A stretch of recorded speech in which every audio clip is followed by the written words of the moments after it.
अस्सलामुअलैकुम। हम यहाँ गढ़ मराजे के एक एरिया में मौजूद हैं जहाँ जो बुज़ुर्ग हैं 7-8 दिनों से रह रहे हैं और इनके घर गिर चुके हैं। अब वो आपको दिखाते हैं कि घर गिर चुके हैं इनके।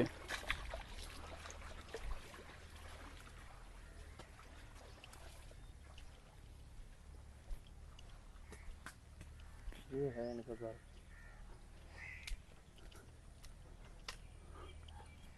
ओए होए ओए होए होए होए, ये इनका घर है जो गिर चुका है। ये घर की छत है, ये आप देख सकते हैं। ये घर की छत है जो इन्होंने ये झोंपड़ियाँ बनाई हुई थी, ये घर बनाए हुए थे, ये इसकी छत है, ये गिर चुकी है।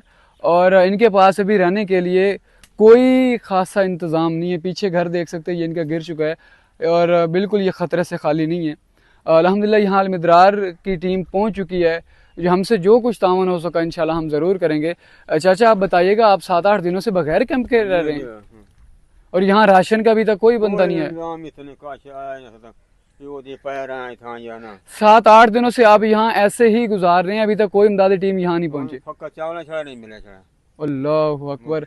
ये आप देख सकते हैं, इधर भी दिखाइएगा, ये सारे घर जो हैं ये पानी में खड़े हैं इस वक्त। और जो बुजुर्ग की हालत है, बस ये घर इनका गिर चुका है और इनको कैंप का शदीद मसला है। हम यहाँ अल्हम्दुलिल्लाह राशन भी लेके आए हैं, शफाफ पानी भी लेके आए हैं। हमसे जो कुछ तावन हो सका इंशाल्लाह हम ज़रूर करेंगे।